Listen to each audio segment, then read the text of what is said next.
शिरूर लोकसभा मतदारसंघात पुणे नाशिक रेल्वेचा आणि जीएमआरटीचा मुद्द्यावरून खासदार अमोल कोल्हे आक्रमक झाले। जीएमआरटीच्या अटी शर्तीमुळे पुणे नाशिक रेल्वेला अडथळा येत असल्याचं खासदार कोल्हेंनी म्हटलंय। जीएमआरटीला विरोध नाही, पण एखादा अभिमान हा गळ्यातलं लोढणं ठरू नये ही नागरिकांची भावना असल्याचं सांगत जीएमआरटी आणि महारेल यांच्यात समन्वय असणं गरजेचं असल्याचं खासदार कोल्हेंनी म्हटलंय। याबाबत खासदार अमोल कोल्हे यांच्याशी बातचीत केली आमचे प्रतिनिधी हेमंत चापुडे यांनी।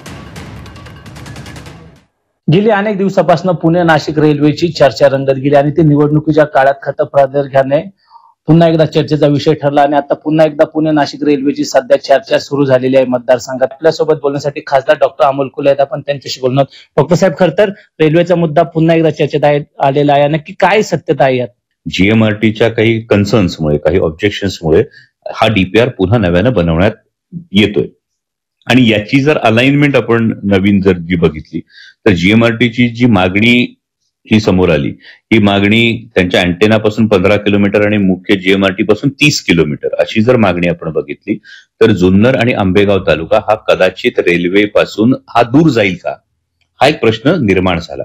आणि त्यामुळे जर आपण इतिहास तपासला तर जीएमआरटी आणि महारेल किंवा रेल्वे या तिघांचंही कोऑर्डिनेशन असणं हे फार गरजेचं आहे, कारण विज्ञानाला कोणाचाही विरोध असण्याचं कारण नाही। मी शाळेत असताना म्हणजे 96 साली जेव्हा जीएमआरटीचा प्रकल्प आला तेव्हाही तो आपल्यासाठी अभिमानास्पद असाच प्रकल्प होता।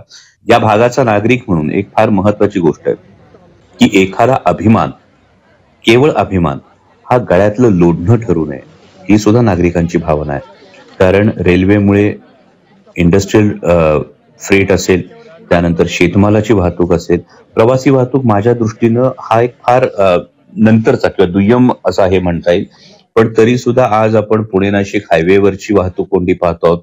या पुढील काळामध्ये कितीही हायवे आता आपण एलिव्हेटेड कॉरिडॉर जरी केला तरी पुढच्या 25-30 वर्षांनंतर हा पुन्हा कंजेस्टेड होणार आहे का? मग त्यासाठी पुन्हा नवीन रस्ता करायला पुन्हा नवीन जागा लागणार आहे का?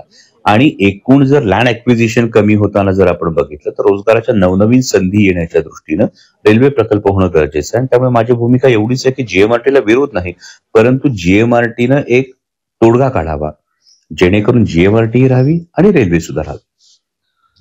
नक्की जीएमआरटीला माझा विरोध नाही, मात्र यातनं तोडगा काढून खरं तर पुणे नाशिक रेल्वे व्हावी अशी भूमिका खासदार डॉक्टर अमोल कोल्हे यांनी स्पष्ट केली आहे। हेमंत चापुडे, झी मीडिया, जुन्नर, पुणे।